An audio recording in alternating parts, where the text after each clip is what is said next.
This is who he's been. 57 years of this. Photographic, documentary evidence. And never changing. And even if he was the only one saying this war is wrong, he said it. He didn't think, is this going to get me elected? Do I have to pull back a little bit so I can get more votes in Iowa? He just says it and lives it and does it. And aren't we ready for that? Aren't we ready for that after all this?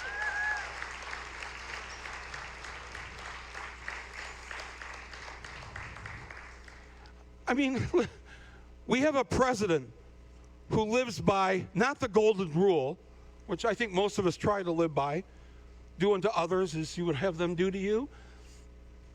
We have a president who lives by this golden rule. If you tell a lie enough times, if you tweet it 142 times a day, that was his record on, what, Thursday? 142 tweets in one day. If you tell a lie enough times, the people will believe it. And he proved in 2016 that 63 million Americans would believe it. And we were stunned. But we live in a nation of 330 million. So don't be frightened by that. Bernie lives by a different rule. Bernie lives not by how, if you tell a lie enough times, people believe it. Here's the Bernie rule. If you tell the truth enough times, and if you repeat the truth for 60 years, the people will believe the truth. And that's why the people are ready for President Bernie Sanders right now.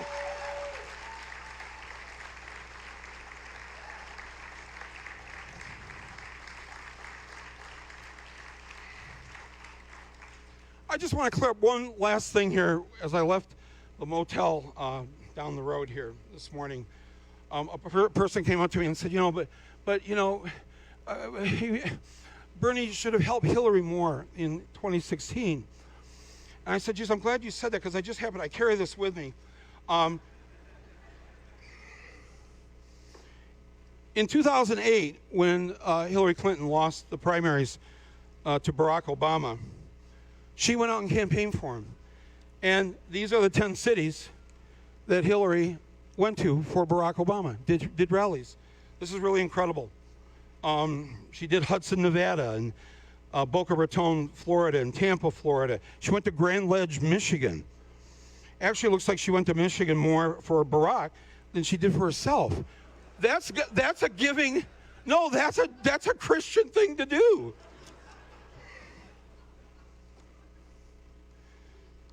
Ten cities that she did for Barack Obama.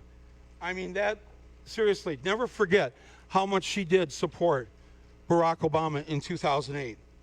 In 2016, here are the 42 cities that Bernie held a rally for Hillary.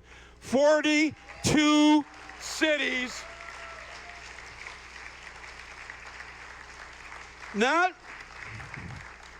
He did his own rallies, and they for 40, Lebanon, New Hampshire, Kent, Ohio, Akron, Ohio, Madison, Wisconsin, Des Moines, Green Bay, Ann Arbor, Lansing, Grand Rapids, all in Michigan, all in Wisconsin, Traverse City, Michigan, Milwaukee, Wisconsin. There's 42 cities that Bernie went out there and said, please vote for Hillary Clinton. If anybody says this to you, please point out how gracious she was to Barack Obama and how incredible. There are some days here that Bernie did 4 cities in one day for Hillary Clinton. These are the facts. I'll post them on my site. This is it's the Judeo-Christian, Islamic, Buddhist, agnostic, atheist ethic. Okay, I'd like to bring out to you here on this stage here in Perry, Ohio, a young, did I say Ohio?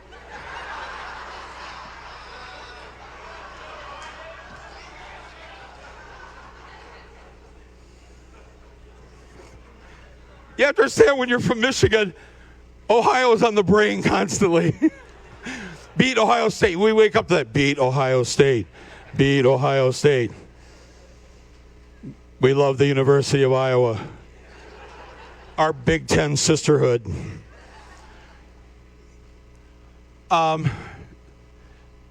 She's an inspiration to so many people. As a young person in her 20s, working in a restaurant, she thought she could be a member of Congress and decided to run. Because of her, I believe that we have dozens of AOCs running for office this year. And it is going to have a profound impact this November because of the example that she set, because of who she is as a person. And I am so proud to be able to introduce her to you here today. Please give a warm Perry, Iowa, welcome to Representative Alexandria Ocasio-Cortez.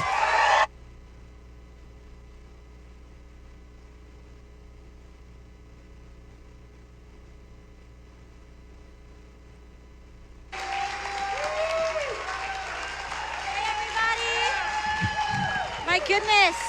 Hey everyone, how's it going? Thank you. Thank you so much. Let me take this out here. Michael's taller than I am, so. Thank you all so much for coming out here today. Can we get another big round of applause for you all? It's the energy, I just got to Iowa Friday night, and just these last 48 hours or so have been such a whirlwind across the state. But one thing that has been extraordinarily consistent is the energy, the enthusiasm, and the turnout on the ground now 8 days before the caucuses. This is exactly what we need right now in terms of authentic grassroots organizing. And I'll try to keep my comments short because I love the Q&A portion of these town halls. But I'm just here because I'm so thankful to be in this movement shoulder to shoulder with each and every single one of you. And I'm excited to be here in this moment and in this movement with each and every one of you because we're fighting for something real. We're fighting for single-payer health care in the United States of America. We're fighting for a Green New Deal. We're fighting for a living wage.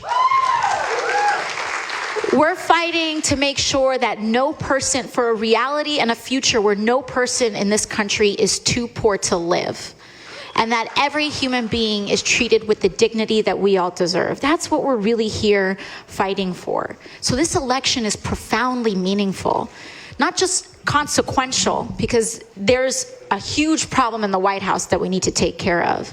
But the fact of the matter is there is no going back. There is no going back to quote unquote normal. Because normal, even before this president, was people not being able to afford their own insulin prescriptions. Normal was not being able to afford our rent. Normal is a soaring cost of living. So we can't go back. We have to go forward. We have to go forward as a country. We have to use this opportunity to go forward as a country. And what I'm extraordinarily excited about is that not only is this what we have to do, but this is what we are positioned to do right now. We are primed to take this home. And we can take this home. We absolutely can take this home. And the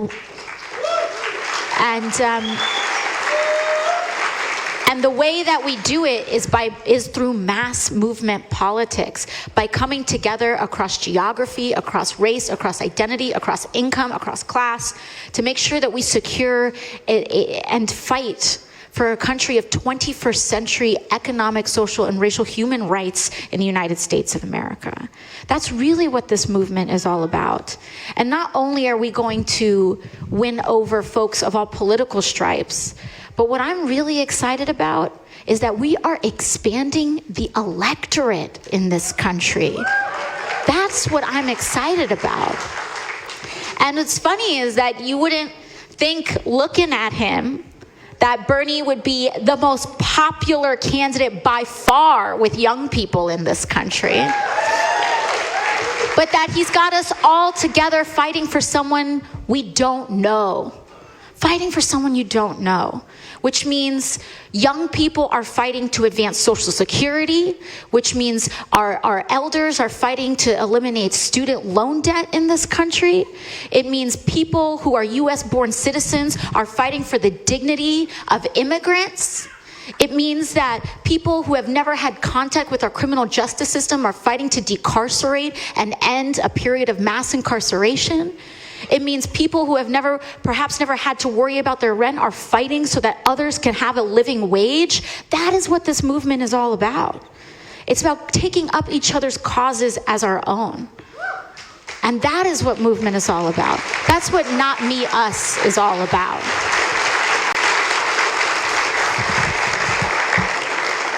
I support Senator Sanders because he has done that his entire life. His entire life. You know, I don't think politics should be like pop music where you reinvent yourself every 4 years. I think we should grow, and I absolutely think that there's room to grow, but what is so impressive about Senator Sanders is that he has fought for the most marginalized people whose rights have been most controversial his entire life. He has not become a progressive now because it's cool. He did it when he was sacrificing his career each and every single time. When he was fighting for a woman's right to choose when that was almost disqualifying for a political candidate. When he was talking about climate change as an existential threat decades ago.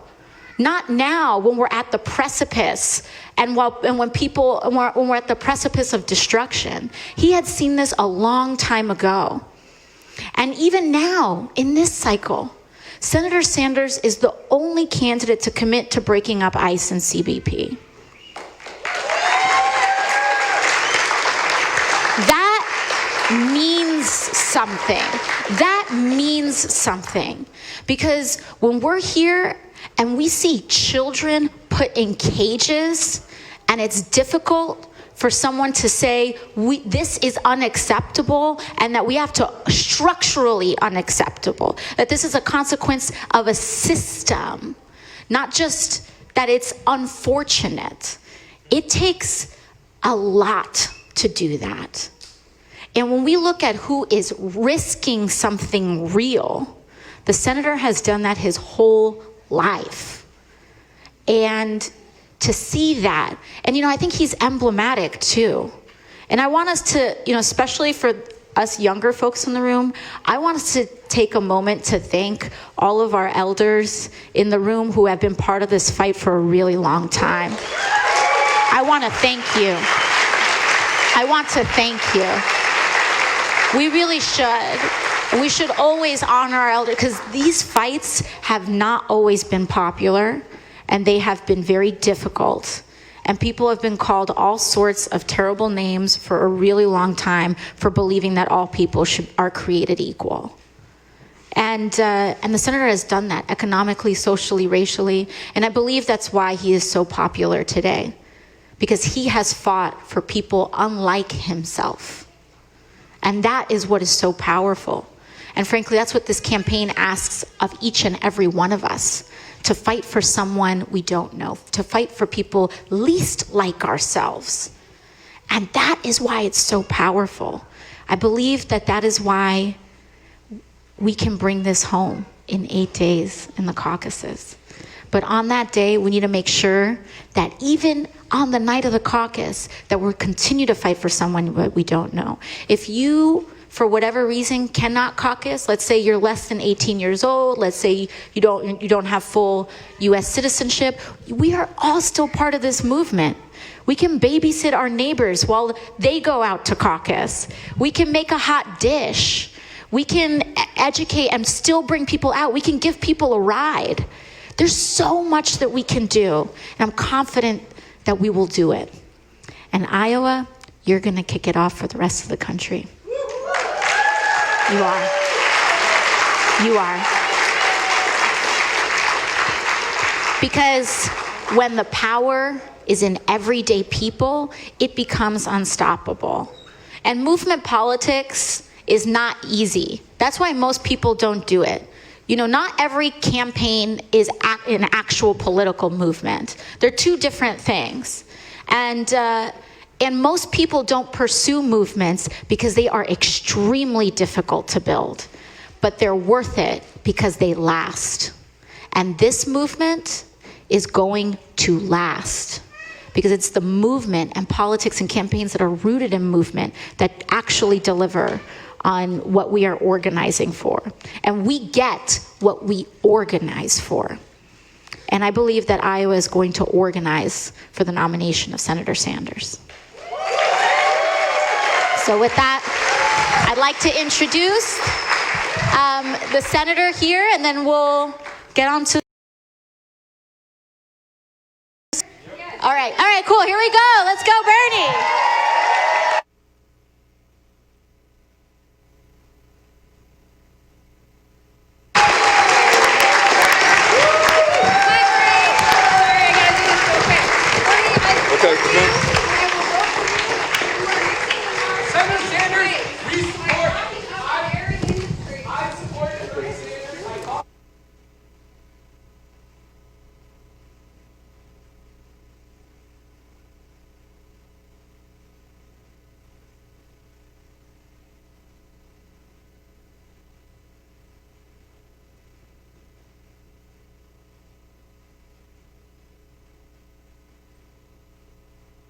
Let me say hello.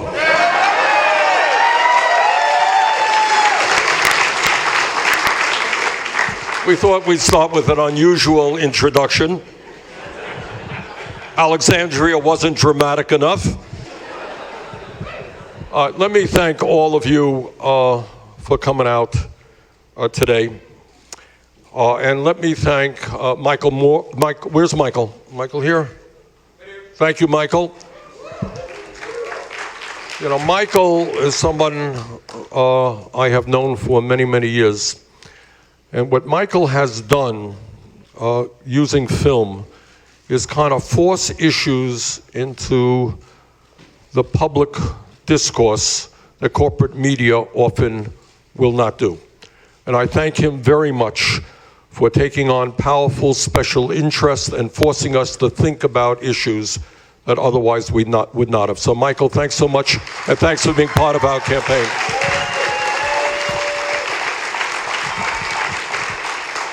And I want to thank Congresswoman Alexandria Ocasio-Cortez.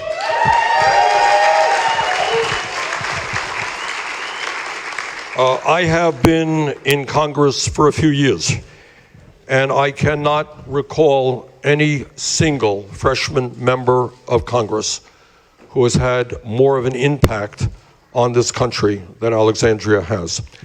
What she has done is spoken up. What she has done is spoken up for the working class, not just in her community, but all over this country. She has stood up and become an inspiration for young people all over this country, urging them to get involved in the political process and build the kind of movement we need to build if we're going to transform this country. So I want to thank Alexandria for the great role she is playing on this campaign.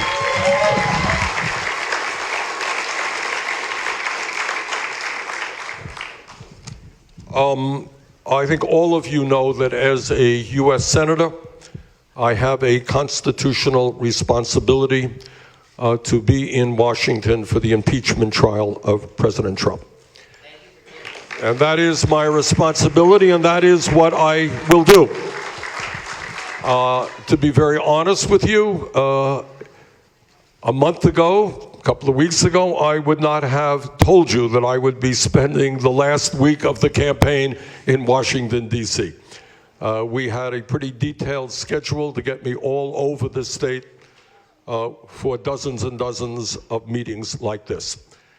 We have done about 100 meetings in Iowa. We hope to have done 20 or 30 more in the last week. That is not going to be the case. So I am especially grateful to Alexandria and Michael and our other surrogates for getting around the state and speaking for me.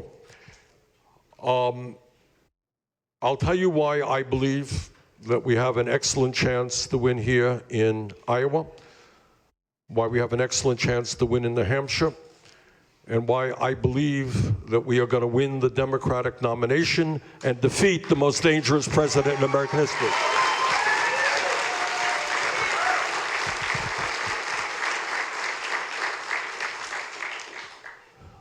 We are running TV ads in Iowa, but that's not the reason we're going to win. We're running radio ads and newspaper ads and all that stuff, and that's important. It's not why we're going to win. The reason we are going to win here in Iowa is we have the strongest grassroots movement of any campaign. And we have had hundreds and hundreds and hundreds of volunteers from one end of this state to the other in bitter cold days and nights, going out, knocking on doors, talking to their neighbors, talking to their friends, and talking to their co-workers. And at the end of the day, what is most important about change and creating a political movement is grassroots activism. So I just want to take this moment to thank the many, many hundreds and in fact thousands of volunteers here in Iowa who are going to lead us to victory. Thank you so much.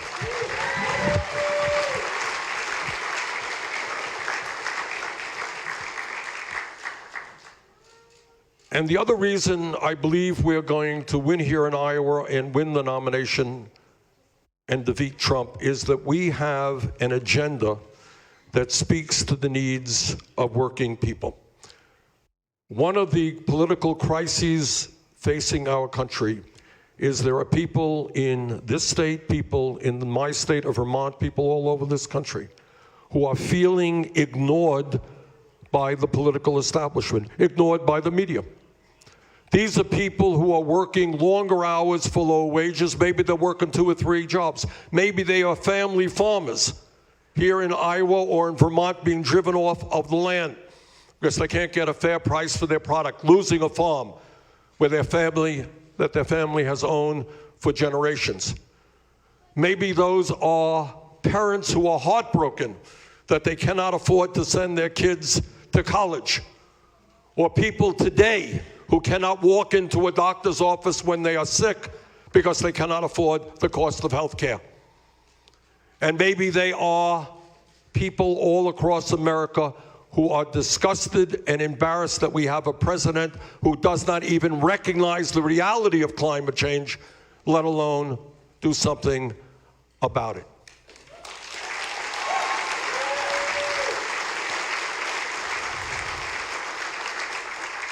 So what we are saying unabashedly, unapologetically, is yes, our administration will be an administration of the working class of this country. That's where I come from.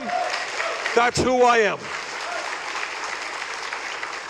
And we are prepared in an unprecedented way to take on Wall Street, to take on the insurance companies, to take on the drug companies, to take on the fossil fuel industry, to take on the military-industrial complex, to take on the prison-industrial complex, to take on the entire 1% and say that in the wealthiest country in the history of the world, the rich and the powerful will start paying their fair share of taxes, whether they like it or not.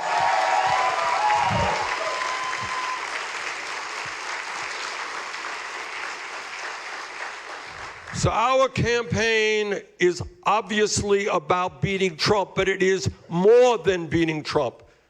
It is creating a kind of movement which has the power to stand up to the corporate greed and corruption which exists today. And what that agenda says is that if you work 40 hours a week in the United States, you should not be living in poverty. That we're going to raise the minimum wage to $15 an hour. What that agenda says is if you are a woman, you should not make 79 cents on the dollar compared to men. You deserve the whole damn dollar.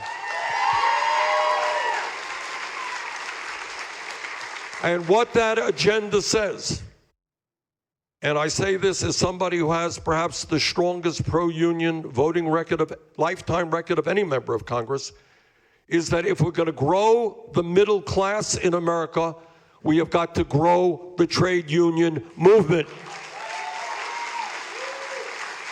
Make it easier for workers to join unions and get the decent wages and benefits that they are entitled to. And what this campaign is about is saying that education is a human right, that we're going to end the abysmally poor child care system which exists in America. If you love America, you love the children.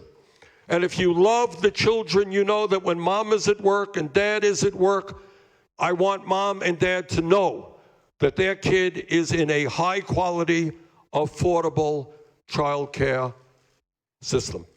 And that is why we all fight for universal, affordable child care. We're going to put substantial sums of money into public education in America. Make sure that low-income and working-class kids have the same opportunity as the children who live in wealthier neighborhoods. And that is why we're going to make public college and university tuition free. These are not radical ideas. They exist in other countries around the world.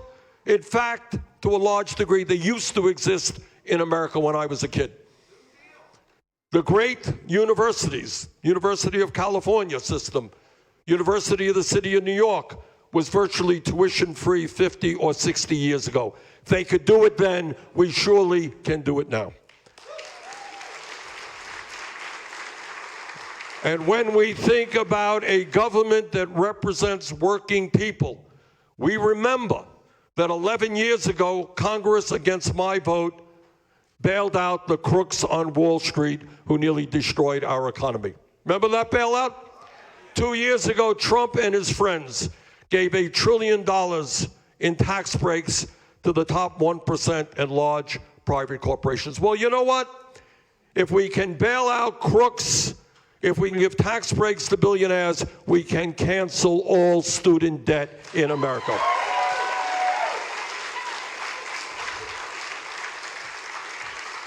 And we do that through a modest tax on Wall Street speculation.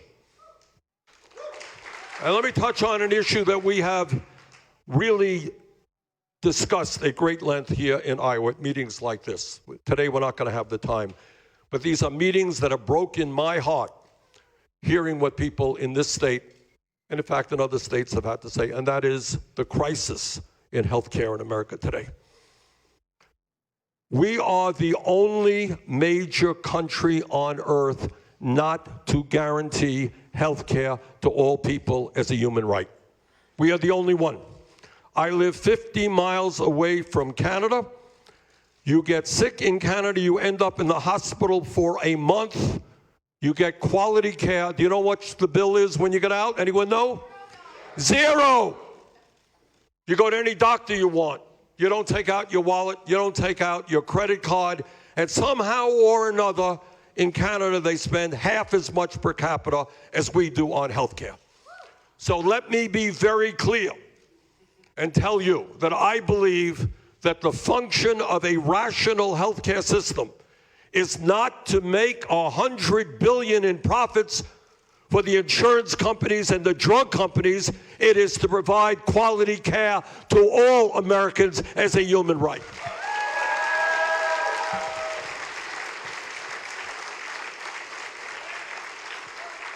And whether, in terms of the pharmaceutical industry, we don't have enough time for me to even get started on the drug companies. But let me just simply say that there is something a bit wrong when a number of months ago I took folks from here in the Midwest into Canada in order to buy insulin, which is what diabetics need to stay alive. Anybody here know the differential in price for the same exact insulin product sold in Canada compared to the United States? Anyone know? How much cheaper is it in Canada? 1/10 the price. Can you believe that? The same company, the same product.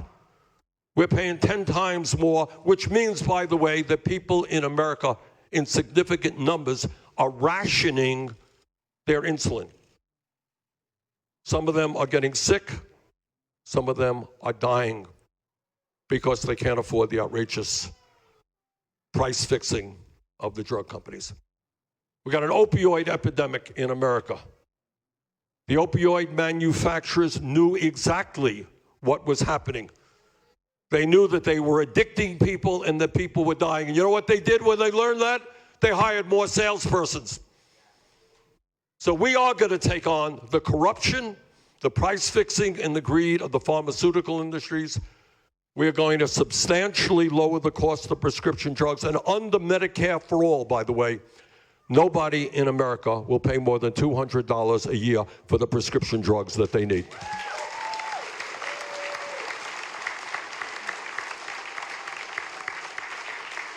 So you got a system today, not going to see this much on TV, but you have a system today in which we are spending twice as much than any other country, about $11,000 for every man, woman, and child. You would think that if you're spending twice as much as any other country, we have the best system in the world by far, right? That's what you might think, but that is certainly not the case. The system that you have leaves 87 million Americans uninsured or underinsured. Underinsured means you got a high deductible. You have out-of-pocket costs that you cannot afford. Today in America, 30,000 people die each year. Talk to your doctor the next time you visit and say, have you ever treated somebody who came into the office too late and became terminal because they didn't get early treatment? They will tell you yes. And here is an astounding fact also that I learned just a while ago. We got 500,000 Americans every year who go bankrupt because of medically related debt.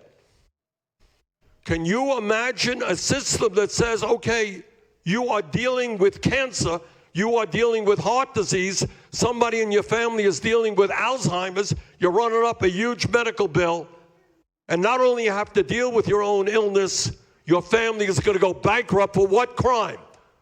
That you're dealing with cancer? That is grotesque, that is unacceptable, and together we're going to end that situation in America.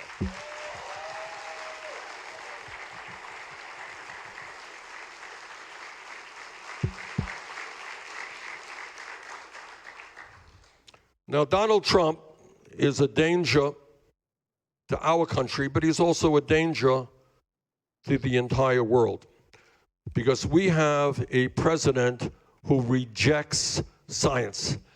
Now, I don't know how you can be a president of the United States and reject science, but we got one. So here is my radical promise to you. You ready for a real radical promise? I believe in science. I know, it's pretty controversial. There'll be 30-second ads being run against me, but hey, that's the reality. I believe in science. And what are the scientists telling us today? What they are saying is, as scientists, we have underestimated the degree and severity and speed in which climate change is ravaging the United States and the rest of the world. That is what they are saying. The debate about whether climate change is real or caused by human activity, that's long over. What they are saying now is that the polar ice caps are melting at a faster rate than they had anticipated.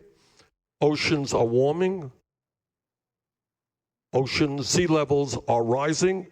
Major cities in America and countries around the world will be partially or significantly underwater by the end of the century if we do not get our act together.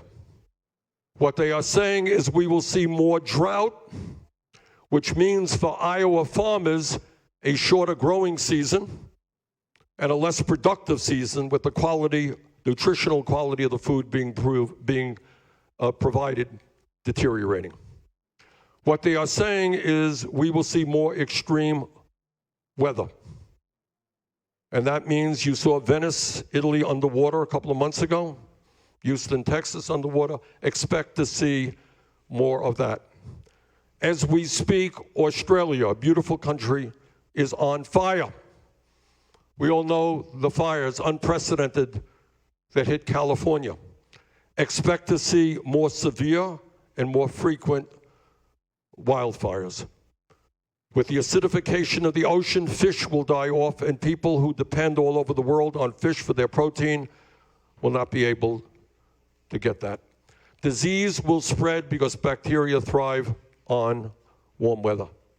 And what the United Nations tells us is that if we do not get our act together in a very bold way, there will be hundreds of millions of climate refugees. I want you to think about that.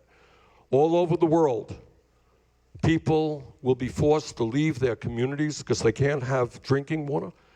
They don't have land to grow their crops. They're going to migrate. And when millions of people migrate, you have severe international tension and the strong possibility of war. That is what we are looking at if we do not get our act together. Now, I have been criticized roundly by a whole lot of folks, including one of my opponents, for the sweeping proposal on climate change that I introduced. And we have introduced the most sweeping, comprehensive climate change proposal ever introduced by a candidate for federal office. It is based on the principles of the Green New Deal. It is a proposal which will tell the fossil fuel industry that their short-term profits are not more important than the future of this planet. It will create up to 20 million new jobs as we transform our energy system away from fossil fuels into energy efficiency and sustainable energy. Now, my good friend Joe Biden has recently said, and I quote, "Not a single solitary scientist," end of quote, agrees with my plan. Well, Joe, you're wrong. Many leading scientists agree with our plan.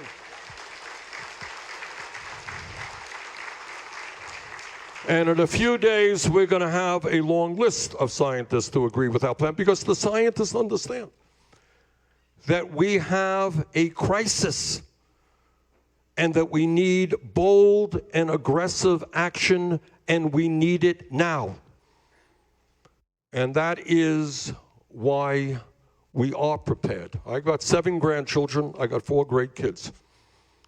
And I think we have a moral responsibility to make sure that the country and the planet we leave our kids and our grandchildren is a planet that is healthy and is habitable. I cannot think of anything more important than that.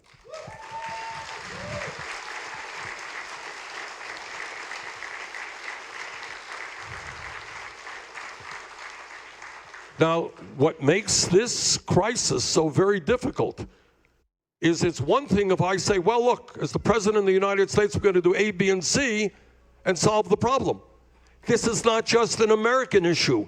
This is a global issue.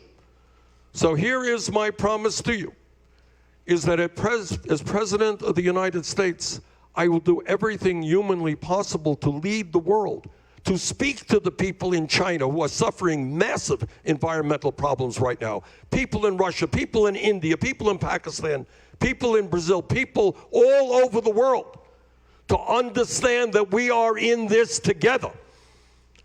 And that maybe, just maybe, instead of spending $1.8 trillion a year on weapons of destruction designed to kill each other, maybe we should pool our resources and fight our common enemy, which is climate change.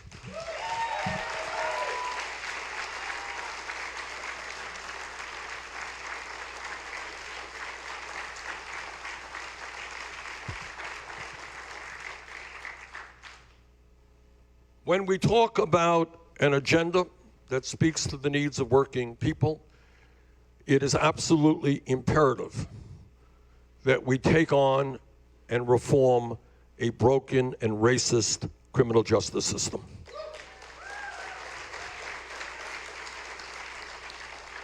When we think outside of the box, we ask ourselves simple questions. We're the wealthiest country in the history of the world. Why do we have more people in jail than the people of any other country, including China, 4 times our size, which is a communist authoritarian country? We have more people in jail than China does. So what we are going to do as an administration is invest in our young people in jobs and education rather than more jails and more incarceration.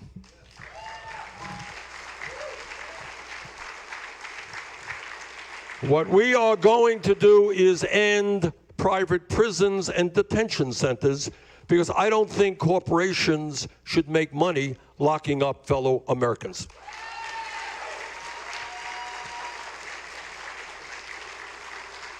What we are going to do, and I know this is a bit controversial, but this is my view, and I'll be honest with you, we're going to end the so-called war on drugs.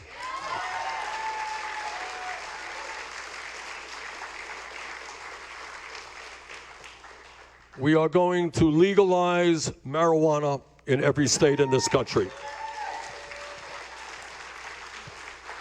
We are going to expunge the records of those arrested for possession of marijuana. And all this came to me in a rather shockingly, if you like, driving down the roads in Nevada where marijuana is legal. You see these huge billboards, buy marijuana here, buy marijuana there, and I'm sitting there thinking, there are these large corporations making millions of dollars by selling marijuana, and you got people whose lives have been destroyed because they possessed marijuana. It doesn't make a lot of sense to me. So we're going to deal with that issue. And the other issue that we have to deal with is a very broken immigration system.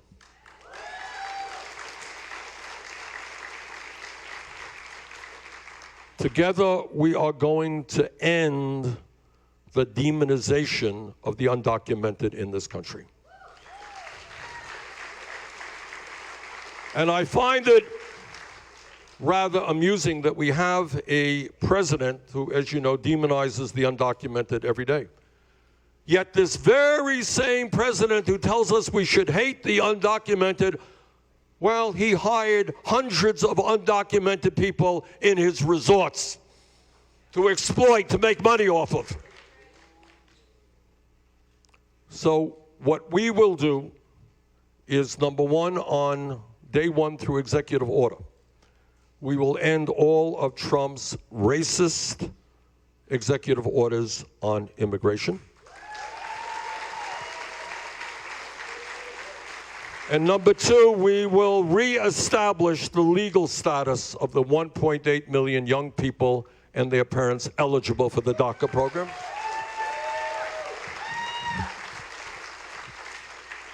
We will end our current border policy, and under our administration, no federal agent will ever snatch a baby from the arms of his mother.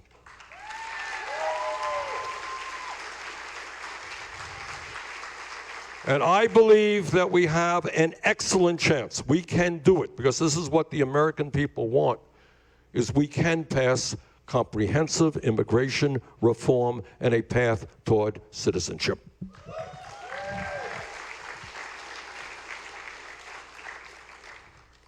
Another issue that is on the minds of almost everybody in America deals with the shock and despair and disgust that we see whenever we turn on the TV and learn there's been another mass shooting in America. And it's not just the loss of lives, as terrible as that is. It is the fact that kids throughout this country go into shooting drills. Can you imagine kids going to school? We are supposed to learn and socialize, have a good time. And now they're worried about some terrible thing happening in their school. So I will simply tell you that our gun policy will not be dictated by the NRA, but dictated by the American people.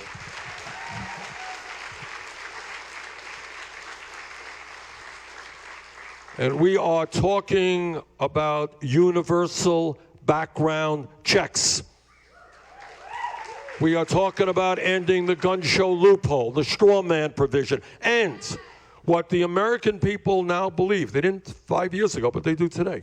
It's something that I believe for decades, is that we should ban the sale and distribution of assault weapons in America.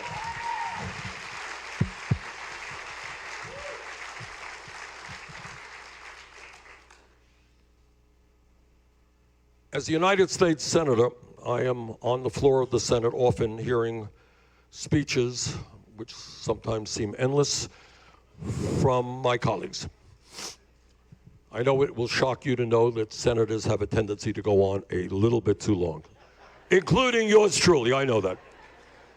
It's part of the disease there. But very often when I hear my conservative Republican colleagues get to the floor, they talk the conservative mantra about how they believe in small government, how they believe in getting the government off the backs of the American people. That's what they believe. Well, today I say to those Republicans, if you believe in getting the government off of the backs of the American people, understand that it is women who have the right to control their own bodies, not politicians.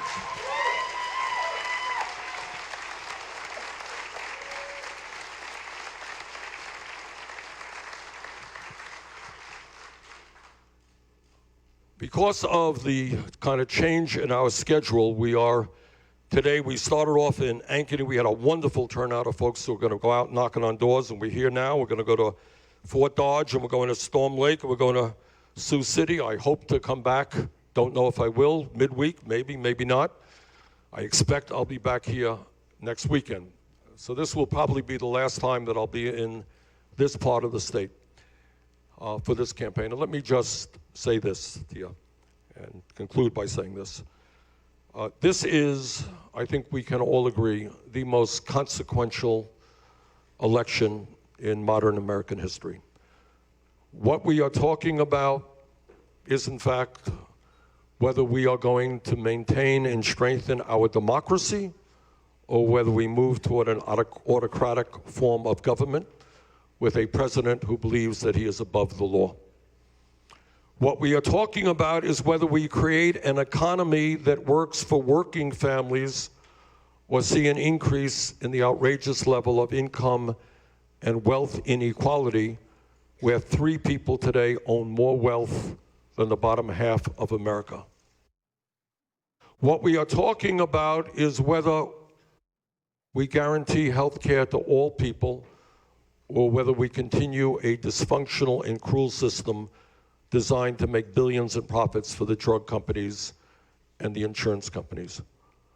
What we are talking about is whether we can save the planet for our kids and future generations. So this is an enormously consequential election.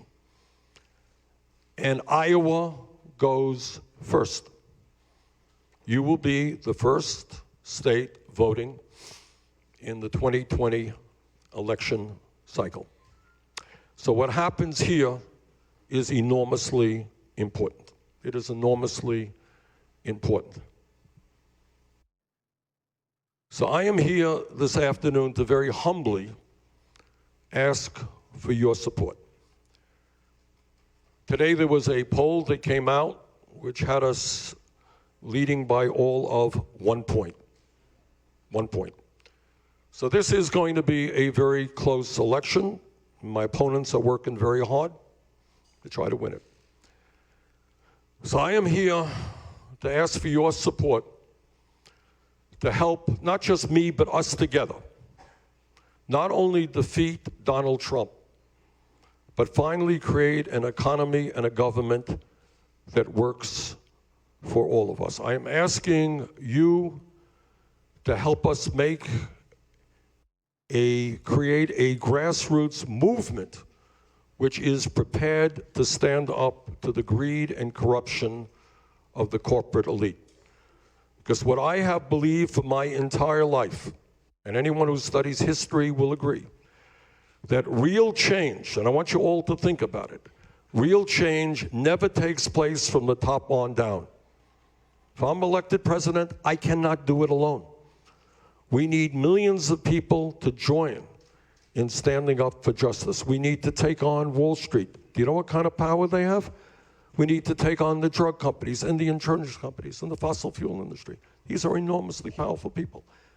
And if you think about history in America, think about the labor movement, where millions of workers stood up and said to their employers, sorry, we're not animals, we are human beings. We will be treated with respect and dignity. We will form a union. And you think about the women's movement, where 100 years ago, women didn't even have the right to vote, couldn't get the jobs they wanted, couldn't get a higher education. That wasn't what women were supposed to do. The establishment had defined them, and women said, sorry, we will define ourselves. We will end sexism in America. And you think about the civil rights movement. When I was a kid, African Americans couldn't drink at certain water fountains, couldn't vote. Their kids couldn't go to schools because of the color of their skin. But the African American community and Dr. King and others led that struggle to create and end a movement to end racism in America. And you think about the struggle of the gay rights community, who stood up with pride and said, sorry, we have the right to love anybody we want, regardless of gender. And you think about the environmental movement today. You know who's leading that movement globally? It is the young people, by the millions, who are standing up and saying to the adults, we want to be able to live in a planet that is healthy and habitable. So what we are doing in this campaign is, yes, we want to win here in Iowa, and with your help, we will. Yes, we want to win the Democratic nomination, and with your help, we will. Yes, we will defeat the most dangerous president in modern American history, and with your help, we're going to do that too, here in Iowa and around the country. But we are asking even more of you. We're asking you to join us to transform this country so that we have an economy, so that we have an energy system, so that we have a government that finally represents all of us, not just the 1%. That is what is at stake, and today I'm here to ask for your support. Thank you all very much.